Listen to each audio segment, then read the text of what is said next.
Praise the Lord, everyone. Greetings to you in the matchless name of our Lord and Savior Jesus Christ.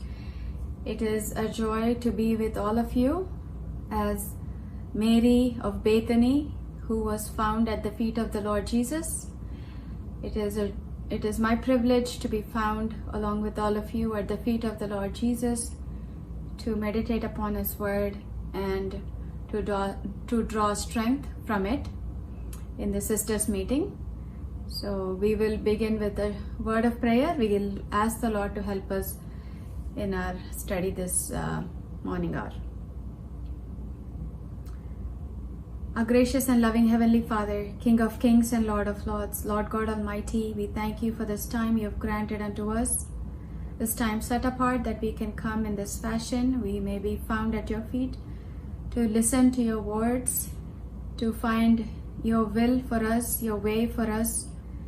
In this crooked and perverse generation, you have called us to be lights.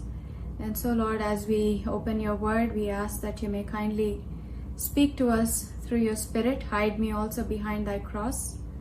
And we ask that you may kindly visit us today. Do not pass us by. Without you, we can do nothing. We acknowledge that. And our time here may be profitable to each and every one of us. Committing our time into your loving hands, seeking your blessing and your hand upon us, we pray and ask this in the highly exalted name of our Lord and Savior Jesus Christ. Amen. We will begin our session with a couple of songs. I think some of you, or maybe most of you, already know these songs. They're very old and familiar songs. If you can join with me in singing these songs, after which we will meditate upon the Word of God. This song that we are going to sing is Leaning on the Everlasting Arms. We are leaning upon God's everlasting arms when all these situations around us with Corona and everything else that is going on is so alarming. But when we lean upon the everlasting arms, we are safe and secure. This is the song that we are going to sing, even though there is so many dreadful things that are going around. We have the blessed peace of the Lord because our Lord is so near us when we lean upon His everlasting arms.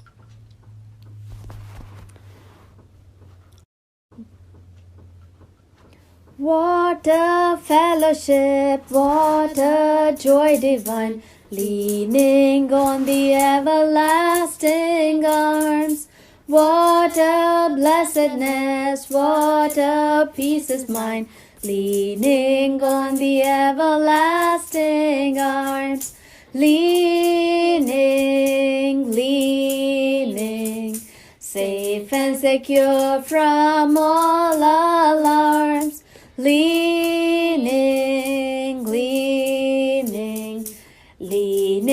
on the everlasting arms.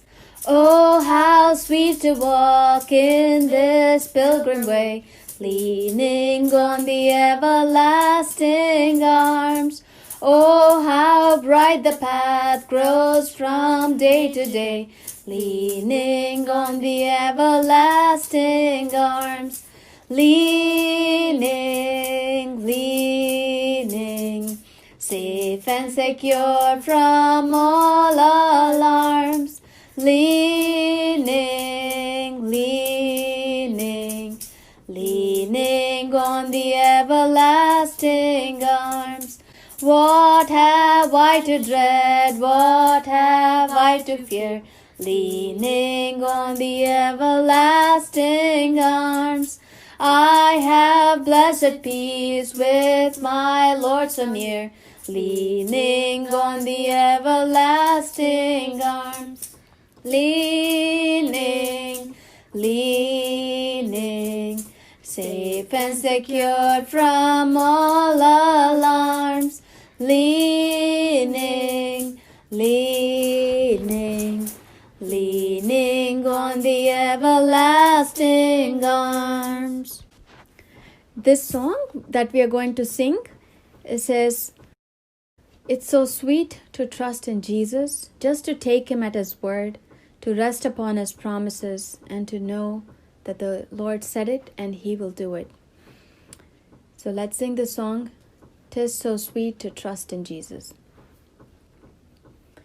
'Tis so sweet to trust in Jesus, just to take Him at His word, just to rest upon His promise, just to know thus said the Lord.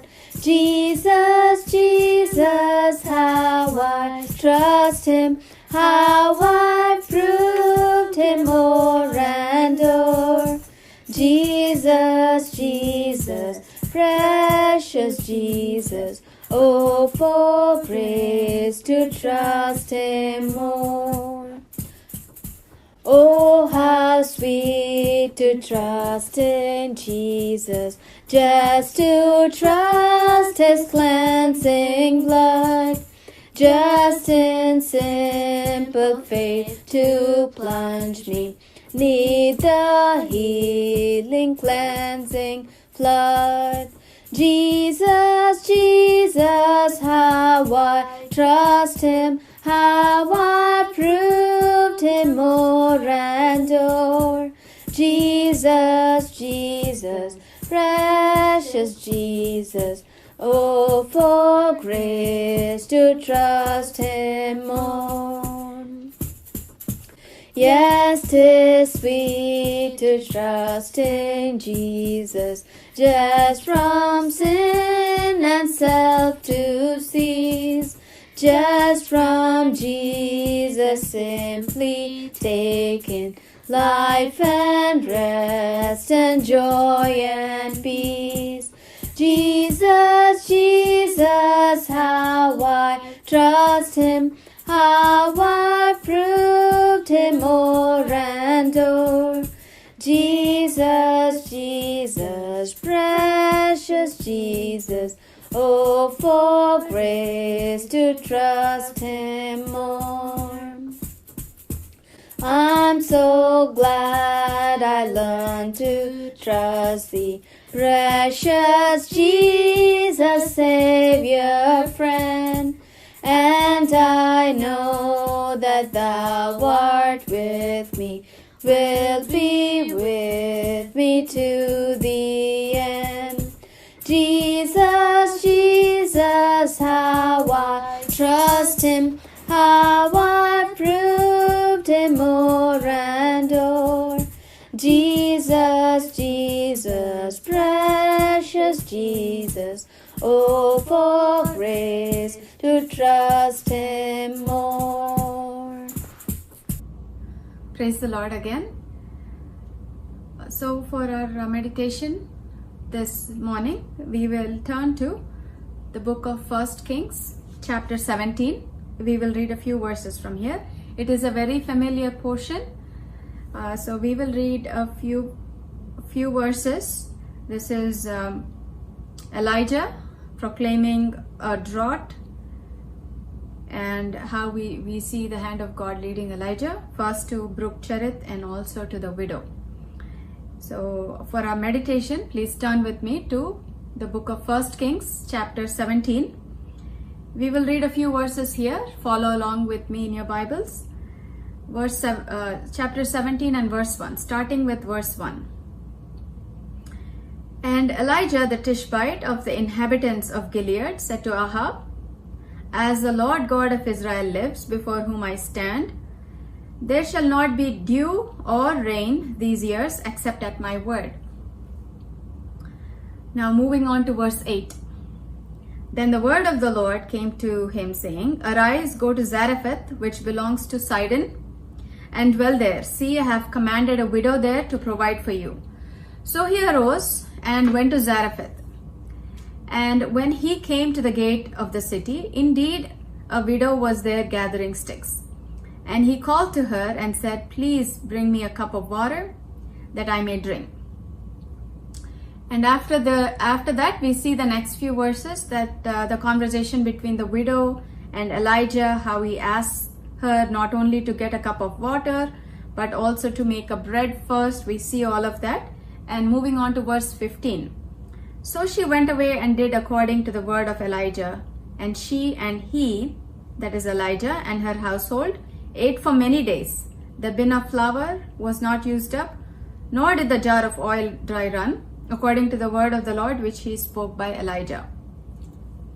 Verse 17. Now it happened after these things that the son of the woman who owned the house became sick. And the boy's sickness was so serious that there was no breath left in him. So she said to Elijah, What have I to do with you, O man of God? Have you come to me to bring my sin to remembrance and to kill my son? And Elijah said to her, Give me your son. So he took him out of her arms, carried him to the upper room where he was staying, and laid him in his own bed. Then Elijah cried to the Lord, and he stretched himself out 3 times, that we see in verse 21. Verse 22. Then the Lord heard the voice of Elijah, and the soul of the child came back to him, and he revived. And Elijah took the child and brought him down from the upper room into the house and gave him to his mother. And Elijah said, See, your son lives. Then the women, notice this in verse 24, then the women said to Elijah, Now by this I know that you are a man of God, and the word of the Lord is in your mouth. The word of the Lord in your mouth is the truth. Now, this is a very familiar portion to all of us, and today our meditation, short meditation, is going to be on the experience of this widow that we see here, widow of Zarephath. Now, we are all in quarantine times with COVID-19 that is going on. There seems to be no end to it. We don't know why the Lord has allowed it, but we know God is still on the throne, and for some reason he is continuing this. So being in quarantine, here is a kind of a similar passage. Elijah was also in quarantine, and being in quarantine is not really fun times, because we cannot go out and mingle with others. We cannot smile at others because we're wearing masks.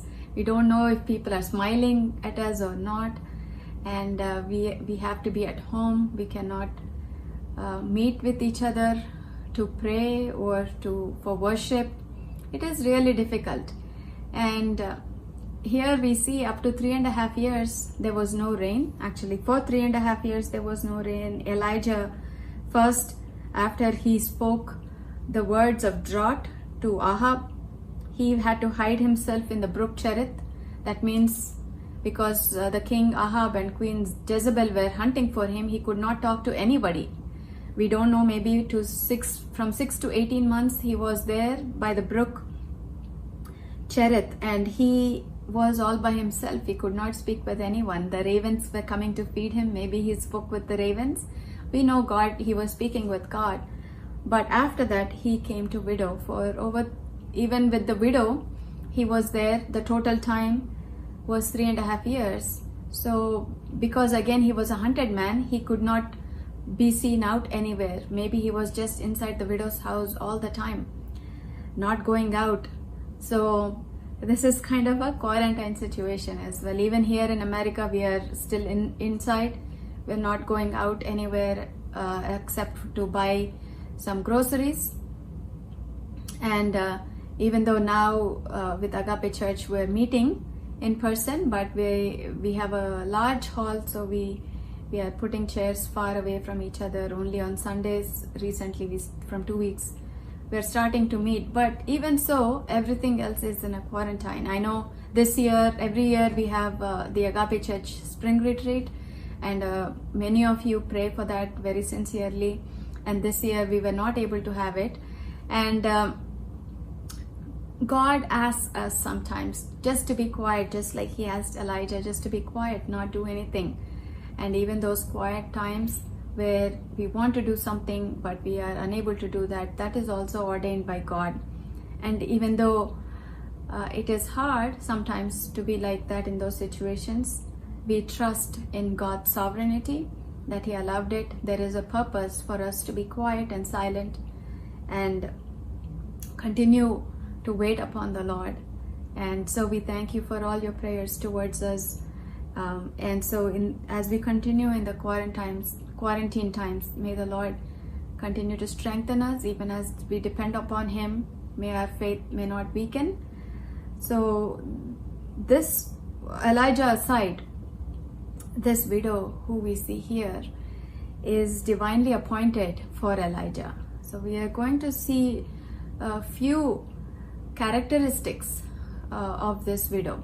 First, we are going to see what is a position.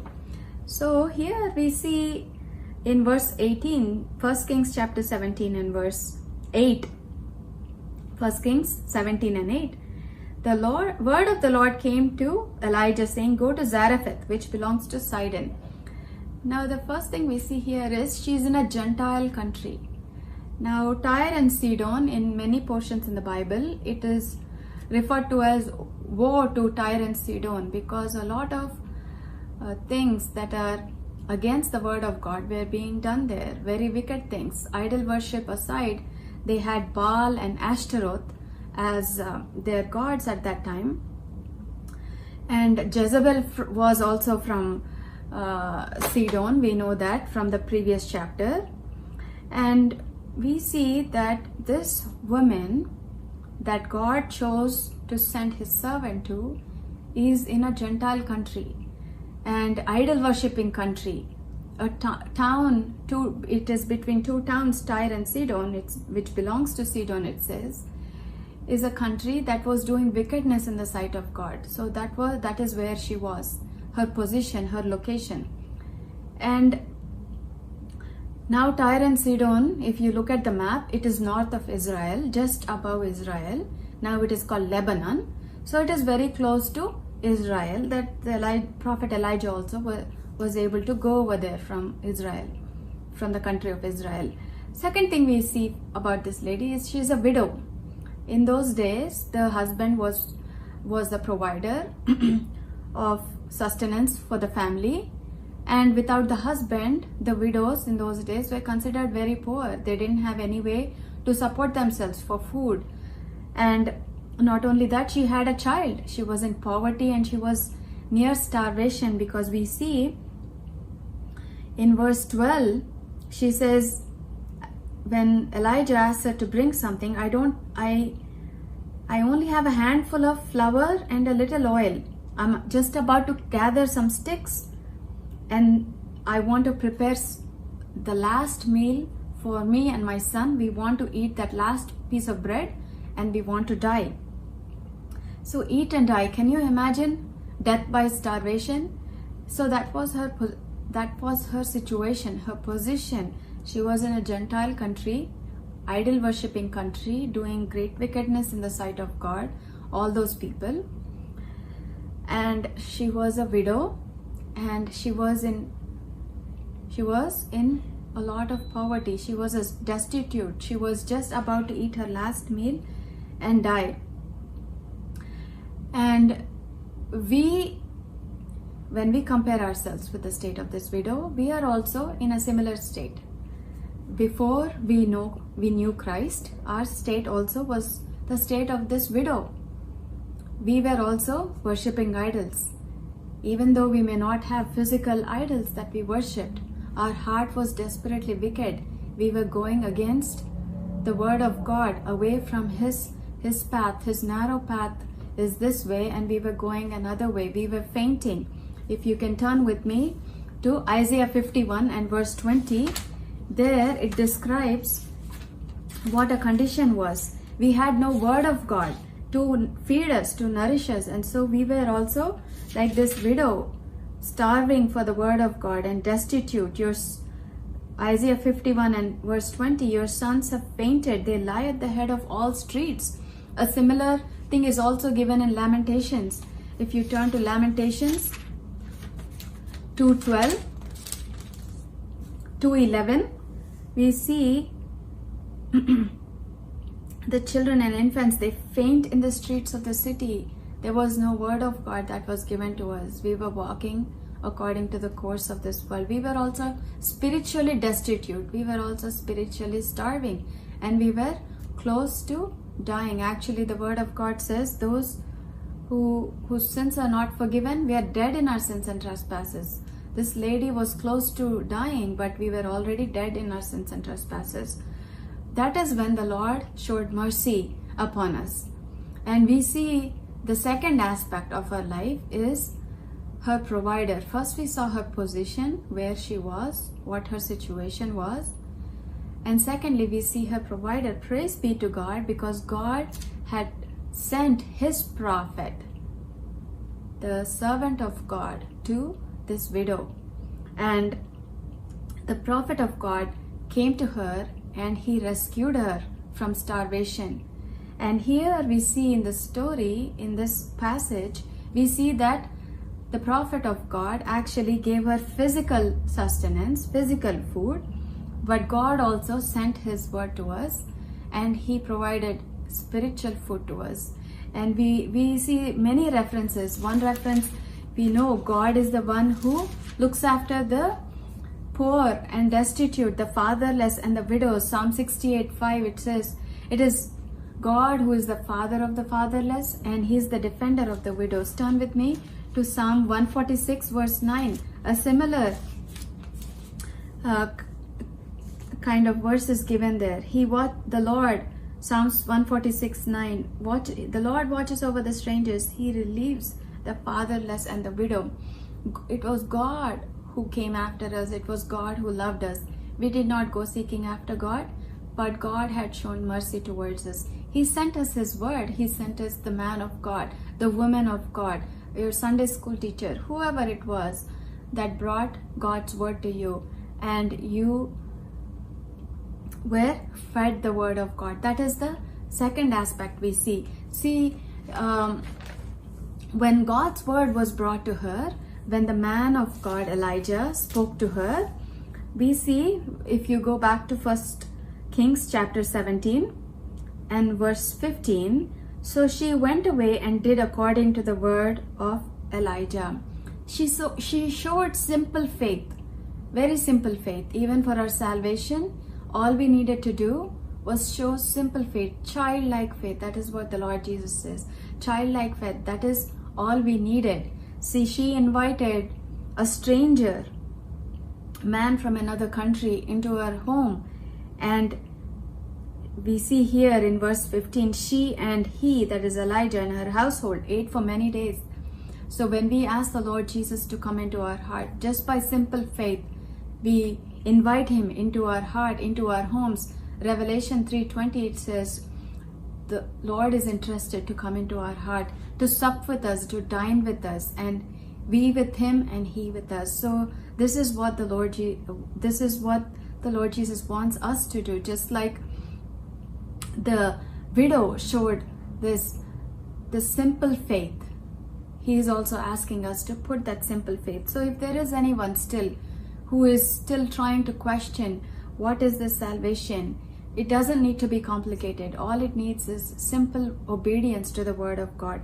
God's word said this, I will do it. And that is how simply we get salvation. Believe in your heart and confess with your mouth that Jesus is Lord and you're saved. That is all we need to do. So if we have never done that till now, may we ask the Lord to come into our hearts, to come in and sup with us, to dine with us. And he is there when we confess our sins. He is just and faithful to forgive us of all our sins and to cleanse us from all unrighteousness. So that is the second aspect we see of this widow. We saw what her position was. We saw her provider. The Lord himself came and provided for her needs.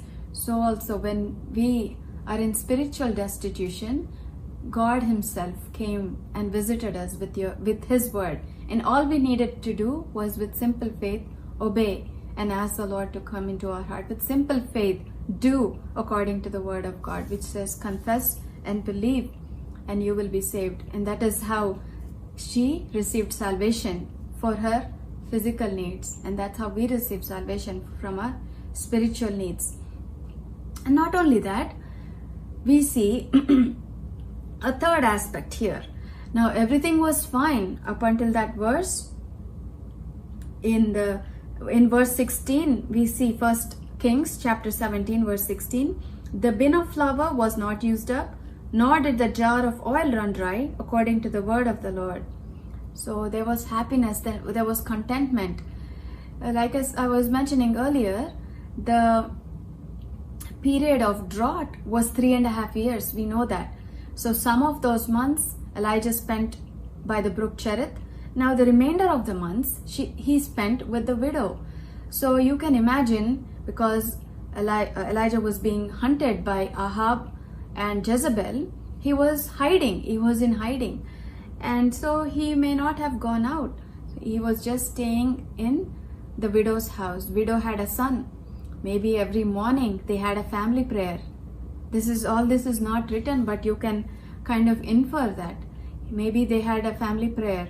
In the morning, Elijah, the great man of God, was sharing God's word to the widow and her son. And maybe afternoon, because they didn't have to go out and work to earn, to eat, right? Because the flour and oil they had in the house, it was not running out.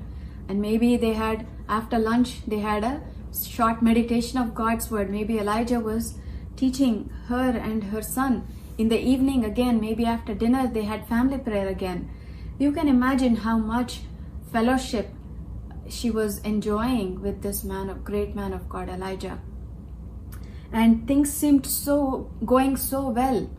You can translate that to our situation. Maybe we are attending, after we accept the Lord Jesus, we are so happy. We are learning the word of God. God's word is being brought to us through church prayers, through Bible studies, through fasting and prayers, through sisters meetings, through gospel meetings, through worship service, through table message, final message. We are attending all the meetings and we are being fed and nourished by the word of God.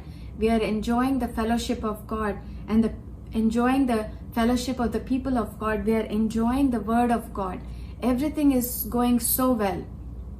But we see something happened. The third aspect, we see a problem in the life of this widow. Verse 17, now it happened after these things that the son of the woman who owned the house became sick. The boy's sickness was so serious that there was no breath left in him. Now everything is going so well. All of a sudden there's a problem. And just like anyone else, just like all of us, the first question when something goes wrong is why? Why did this happen? Right? That is the question to all of us. When something unexpected happens to us, that is the first question we ask. Why? Why did this happen? And that is why she's also asking, what have I to do with you, O man of God? Why did this happen? Everything seemed going so well. Why did this all of a sudden happen? This why question comes to all of us. So this lady also is probably thinking, why should the man of God come to me? Why should the man of God give us this food? We were just about to die, but he visited me, he came to me, he asked me, he came to my house, he stayed with me. I'm enjoying now his fellowship, the word of God. I'm enjoying the food he's providing. If this sickness, here we see the sickness which is almost left the boy dead. This problem, why did it happen? Everything is going well, right? Why did this happen? Just to rescue me from starvation, he came. Now he's bringing another death, another problem into my life. In her grief, her conscience also is starting to prick to her, and it seems to be troubling her. And she's thinking, maybe this problem, this trouble came to me as a judgment for my sin. That is what she says in verse 18. Have you come to me to bring my sin to remembrance and to kill my son? What did I do wrong? So we have to always remember that the closer we go to God and the closer we go to God's word, we see ourselves more clearly. The word of God also says the word of God is like a light. So the closer we go to a light, the more dirt that we see on ourselves, the spots that we may have on our dress or on our face, that those can be seen better when we get closer to light. When there is dark, when there is no light and maska unnappudu, manaki, we won't be able to see any of those things, the stains that may be on us. Only when we go closer to the light, we can see that. That is what this woman also is experiencing. Until then, even though she and her son were just about to die before the prophet came, she was not thinking about her sin, and she was not thinking, for my sin I'm dying, I don't have food. That's not what she's thinking. But now she's saying, my sin, are you coming to remind me of my sin? Even though we don't see what sin she may or may not have committed, but we know nobody is perfect. And until God comes back to take us, there is something that we need to be perfected. God is still molding us and shaping us and trying to take away those impurities. The Word of God is also like a mirror. When we see ourselves in the mirror, we see the faults and failures. And going closer to God reveals those things to us. When we are far away from God, we think we are all right. We think we're better than other people. We compare ourselves with other people and say, oh, I'm better than that sister. I'm better than this sister. I'm at least coming to all the meetings. Or sometimes we say, I'm the first person to come to the meeting. So we are always comparing ourselves to other people. But when we get closer to God, when we get closer to the Word of God, we start comparing ourselves with God and His holiness, His standard. And we can see exactly where we stand when we compare ourselves with God, right? We can never reach His perfect standard for us. We are always short of His expectations. And so that is what is happening to her as well. And God, you should always remember this, God does not reveal to us our sins, our mistakes, our shortcomings and failures to put us to shame, but so that we can correct ourselves, so that we can come back to Him. It is like a correction process. We all know that sufferings, you may have heard many times, sufferings, they come to us for two reasons, for correction and for perfection. And so we always ought to look at ourselves. What is the area that I need to correct, or what is the area I need to grow more closer to God? And I think sometimes the tests or difficult situations, trials in our life are needed so that we can grow more in our faith. And you all know when children are growing, when they're in school or college, every year, at the end of the year, 1 year they learn. Hannah and Matthew now are in 3rd grade and 6th grade. So Matthew, after he learns all of the 3rd grade material, they give him a test, right? After the test is conducted, if he passes the test, then it shows that he successfully learned all the stuff that he's supposed to learn in 3rd grade, and he is eligible now to go to the 4th grade. If he didn't pass the test, that means he didn't learn. Even though he's coming and sitting in the class every day, going to school, he didn't learn the stuff that he was supposed to learn for 3rd grade. So maybe he needs to relearn again if he fails the test. So I also think that these tests are allowed in our spiritual life so that we can grow on to the next level of spiritual maturity. That whatever we learned, let's say we are attending all the meetings, God is speaking to us, we learned so many spiritual truths. Now a test comes, and the test will prove whatever we learned, if we really learned it, or we are just listening here and putting it away from our other ear. It is going away. Nothing is going in our heart. It means maybe we didn't really learn the things that God was teaching to us. We are thinking that we are learning, but only a test will prove. If there is no test, here in America actually, almost every other week they put a test, and it is more difficult. In India, I know growing up, it was only maybe you have midterms, maybe you have unit tests like that, but the final exam is the final exam that will prove that you can go to the next level. So also a test is needed. A test is needed for us. Even though a test is difficult, nobody likes tests. Even children, if you ask, if there is no test and they are promoted directly to the next level, they are very happy. Nobody likes tests. Tests are grievous, but tests are needed in our lives from time to time to grow to the next level of maturity. To the next level of maturity, these tests are needed, these trials are needed, so that we can go on to spiritual maturity, one step after another, so that we can look back. Yes, I passed that test. I passed that test. I passed first grade, second grade, third grade. I went all the way to 10th grade. I passed 10th grade exams. I went to intermediate, 11th, 12th. Then I went to college. I passed the college exams. Sometimes people do PhD, and so passing PhD is even more difficult. So some people have another extent of tests. It is just so that we can go to the extra level of maturity. There are many verses, especially if you turn to 1 Peter, there are many verses that talk about how God is preparing us and testing our faith. He's helping us grow in our faith through tests and trials and difficulties. If you can turn with me, 1 Peter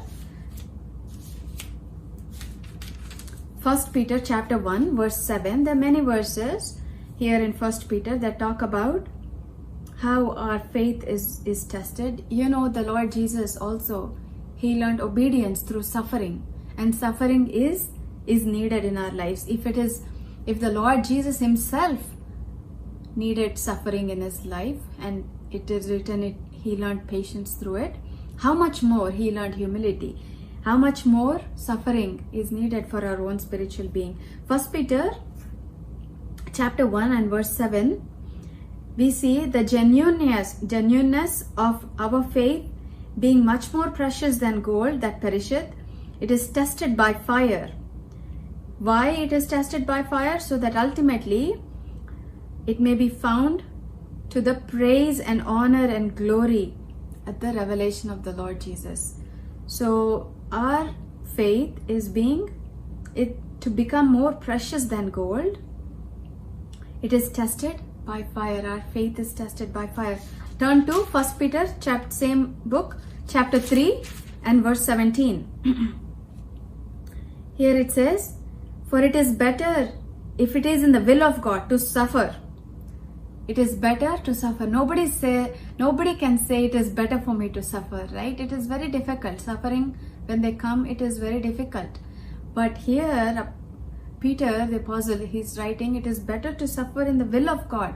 Sometimes God allows suffering. A man of God said something like this. He said, it is better for me to be in the middle of a storm in the will of God than to be outside the storm on the shore outside the will of God. See, I say it again. It is better for me to be in the middle of the storm in the will of God than to be on the shore outside the storm outside the will of God. So in the will of God, if we are suffering, it is better. So it is better, it is good for us that if it is in the will of God that we have to suffer and we're suffering. See, in chapter 4 and verse 12 again, we read, beloved, do not think that it is strange concerning the fiery trial that is to try you, as though something strange thing happened to you. Don't think something strange happened to you. కొన్నిసార్లు నాకే ఇట్లాంటి వింత problems వస్తున్నాయి. Why am I going through these strange situations? Don't think it is something as though something strange is happening to you. Don't think like that. When fiery trials is come upon you, don't think it is something strange happening to you, because all the men and women of God, that have gone on before us, they went through the same trials and same suffering, and they have come out on the other side. We see chapter 5 and verse 10. 1 Peter chapter 5 verse 10.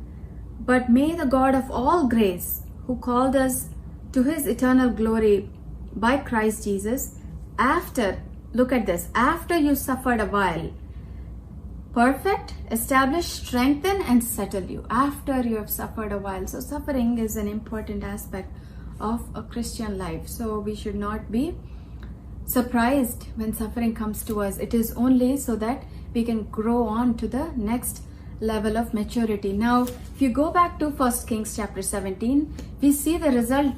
After she went through that suffering, she came out on the other side, and we see what happened to her. She had a new revelation of the word of God. She had a new revelation of God himself. She says, in verse 12, as the Lord your God lives, but here in verse 22, she says, now by this I know that you are a man of God, the word of God. So she's saying, man of God, word of God. We see here that this woman had a new revelation of the word of God. She had a new revelation about God. She understood God in a more intimate way through the suffering. That is what happens to us as well. When we go through suffering, when we come out and pass and come on the other side, we have a deeper understanding of the word of God, of the will of God, his ways for us. We have a deeper appreciation for God. And so that is what we see, a new revelation in our own lives, a new song in our mouth that God puts because of the suffering that we went through and coming out on the other side. That is the third aspect, the problem in our life. Fourthly, we see her prominence. Now, in 1 Kings chapter 17, we see that her story began and her story ended in one chapter. But we see after Elijah left, even though there's no remembrance of her in the Old Testament after that, we see the Lord Jesus Christ himself remembers her when he was in Nazareth, speaking to a congregation in the synagogue there on the Sabbath day. If you can turn with me to Luke chapter 4. Luke chapter 4 and verses 25 and 26. Luke chapter 4 verses 25 and 26. Here the Lord Jesus, he is in Nazareth speaking to the people there. He says, but I tell you truly, many widows were in Israel in the days of Elijah, when the heaven was shut up for 3 years and 6 months, and there was a great famine throughout all the land, but to none of them was Elijah sent, except to Zarephath in the region of Sidon, to a woman who was a widow. So the Lord himself is remembering this heathen woman who was visited by the prophet of God, the man of God. How even Christ, he came to the Gentiles. We know how the Lord Jesus, he would go in search of one person. We know how he went to Samaria and just to talk to one lady, how he spent time there talking to the Samaritan women. So also in this time of grace, God is visiting us Gentiles. We don't belong to the Jewish nation, but God sent his word and he is remembering us just as she is remembered, even though her name is not written as a name, like my name is Salome, like that name is not written, but a remembrance of her is written. But we know that our names are written in the Lamb's Book of Life. God is recording everything that we are doing, and there will be many books that will be opened on the judgment seat of Christ, and God is recording us. Mostly we should rejoice.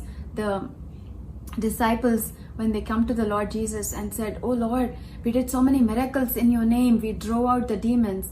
You remember what the Lord Jesus said to them?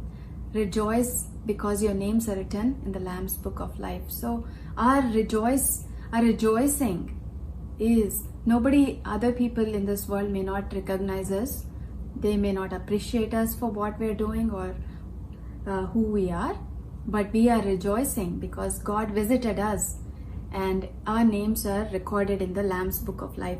Our prominence is in heaven when our name is, the book is opened, our name is revealed that we are there. And so in conclusion, I want to encourage all of us. We saw 4 aspects of this widow. First, we saw her position, how she was in a Gentile country, idol worshipping country, very wicked nation, and how she was a widow and so poor and destitute, about to die. That was her condition. We were spiritually destitute. And just as we saw her provider had come to her, Elijah, the man of God, he was heaven protected and he was sent to her. Just like that, God showed mercy upon us when we were also on the verge of dying and going to hellfire. God sent his servant to us, his message to us of salvation, and he visited us. Just as she showed simple faith of obedience and did as the prophet said, when we showed simple faith of obedience and we asked the Lord to forgive us, he forgave us.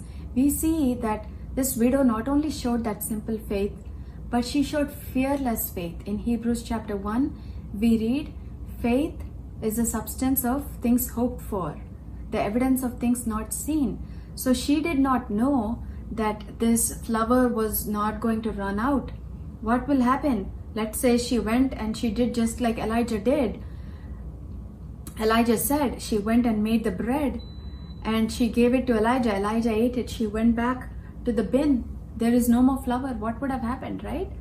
But she showed fearless faith and she invited this stranger into her house and she showed that Christian hospitality to her. And so also we need to show the same kind of faith in action, faith in action. Faith, just saying we have faith is not enough, but we need to put that faith into action, that fearless faith that she showed, and how she knew that little will be made much in the hand of God. We know how God can use little things and make it, bless it and multiply it when we place it in the hand of God. Our little faith, God says, the faith as small as a mustard seed is enough to move the mountains. We know that children's song, faith as small as a mustard seed will move mountains. So our faith, God is asking, is even if it is small as a mustard seed, God can do wondrous things in our own lives. So that is what we see from her. And we saw her problem. Suffering comes to all of us, and it is part of our Christian living. It is part of our Christian growth. And God is not a one who rejoices in our suffering. We know in Jeremiah, one verse I want to show you, Jeremiah 31, God also suffers when we are suffering. When we go through difficult situations, God is not happy and thinking, oh, good, let me see how they will fare in this situation. God is not like that. He is praying for us. When he says to Peter, Satan wanted to sift you as wheat, but I prayed for you. So the Lord Jesus is praying for us. Are we going through any difficult situations? Are we going through suffering? Are we going through sorrow? Don't fear. It is only for you to go into the next level of spiritual maturity. And God is there. God will be with us as Emmanuel. He says, I am there with you when you're walking through waters. They will not overflow you. The floods, they will not take you down. When you go through fire, you will not be burnt. We know Shadrach, Meshach, Abednego, when they were walking through fire, God was with them in the fire. When the disciples were on the boat in the sea, in the midst of a storm, the Lord Jesus walked on the water and he came to them and he calmed the storm. So also the Lord Jesus, when he allows us to go through suffering and sorrow, God is there with us in those sorrows. He will never leave us nor forsake us, because he said, I have engraved you on the palm of my hand. So even in those sufferings, see in Jeremiah, that is what I wanted to show you, 31 verses 14. Jeremiah 31 verses 15. Otherwise, we can read from verse 18, Jeremiah 31, verse 18. Surely, I have surely heard Ephraim bemoaning himself, and okay, verse 20, 31 and verse 20. Is Ephraim my dear son? Is he a pleasant child? For though I spoke against him, I earnestly remember him still. Therefore my heart yearns for him. I will surely have mercy on him, says the Lord.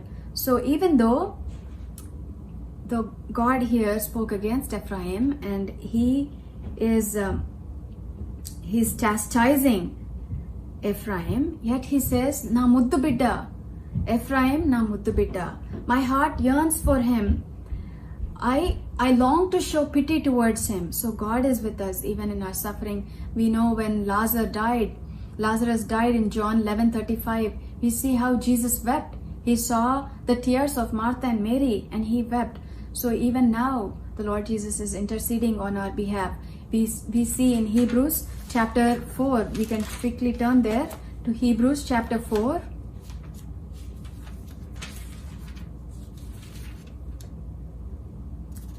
Towards the end of that chapter, Hebrews chapter 4, verse 14. Seeing then that we have a great high priest who has passed through the heavens, Jesus, the Son of God, let us hold fast our confession, for we do not have a high priest who cannot sympathize with our weaknesses, but was in all points tempted as we are, yet without sin. Let us come boldly therefore to the throne of grace, that we may obtain mercy and find grace to help in time of need. Chapter 5, verse 1. For every high priest taken from among men is appointed for men. We see, okay, verse 2. The Lord Jesus to have compassion on those who are ignorant and going astray, since he himself is also subject to weakness. See, he himself was subject to that weakness. That is what we see. The Lord Jesus himself suffered in all manners like we did. So we have a merciful high priest. He is praying for us. You know what the Lord Jesus is doing right now? Seated on the right hand of the Father, the only thing he's doing is praying for us. So maybe take strength and courage. If you are going through suffering or sorrow, maybe take courage. That is, this will only turn into joy when we pass and come out on the other side. And God is going to put a new revelation and a new song in our mouth. And maybe always remember that the prominence of this woman that we saw, this widow, how God, the Lord Jesus remembered her. Our names are recorded in the Lamb's Book of Life. Even though her name is not written, what her actual name is, but her actions are speaking more than words. And we have to rejoice. Our names are recorded in the Lamb's Book of Life. Whatever we do in the name of the Lord, even a cup of cold water, God is the one who records it. God is the one who remembers it. God is the one who is going to reward it. She took in Elijah into her home as a guest. And so God remembered her and met her every need. So also whatever we do, the word of God says, whatever we do in secret, the Father who sees in secret, he will reward openly. So may we encourage ourselves through the life of this widow. Whatever our situation is, may we encourage ourselves and stay strong, because our life is going to be an example to others around us. May the Lord help us. Let us bow down in prayer. Our Father in heaven, we thank you and we praise you for this time of meditation you have granted unto us. Thank you for the life of this widow who showed simple faith, fearless faith, and in obedience how she was rewarded. Lord, many a time we are also in a similar situation. We have accepted you by simple faith. We might be going through difficult situations, sorrow, suffering in our lives. May we remember that you are with us. It is so that we come out on the other side stronger in our faith, our faith more purified and more precious in your sight. May we remember that you are the one who is recording all our actions, all our words, our deeds. Our names you have already recorded in the Lamb's Book of Life. And whatever we do, one day books will be opened and those will be revealed. And so, Lord, help us to have that anticipation. Our life here, our journey here on this earth is small, is short-lived, but our life with you in eternity is a place of rejoicing. So with that anticipation, may we conduct our lives here upon this earth as a testimony for you, for those who are looking at us from outside. May your name be glorified in and through our lives. Commit these words that have been spoken in human limitations, that the Spirit of God may minister to each and every one of us.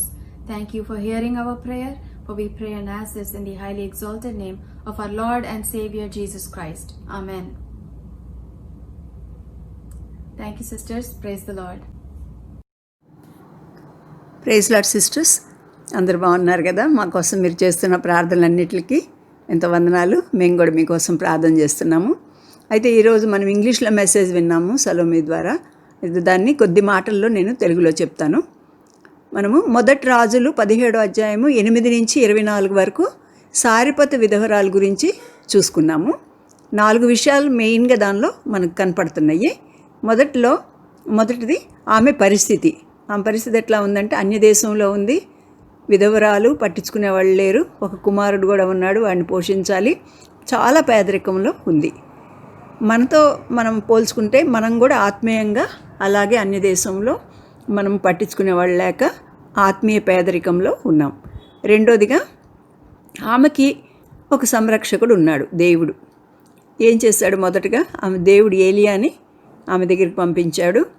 ఆ సంరక్షణ మీద ఆమె చిన్నపాటి విశ్వాసం చూపింది. ఆ చిన్నపాటి విశ్వాసం చూపించినందుకు ఆమె బహుగా ఆశీర్వదించబడింది. మరణం నుంచి ఆమె తప్పించబడింది. కాబట్టి మనల్ని కూడా దేవుడు మన దగ్గరికి సేవకులను పంపించి, వాక్యం పంపించి మనల్ని అందరిని కూడా రక్షణలోకి నడిపించాడు. మూడోది, ఆమె సమస్య. అంతా బాగుంది అనుకుంది, ఇంకా మంచిగా భోజనం అంతా దొరుకుతూ ఉంది, అన్నీ బాగుంది అనుకున్నప్పుడు కుమారుడు ఏమయ్యాడు? అకస్మాత్తుగా మరణించాడు. ఎందుకంటే ఆమె పాపం జ్ఞాపకం చేయటానికి. ఆమె అంటుంది కదా, మన పాపం జ్ఞాపకం చేయడానికి వచ్చామని.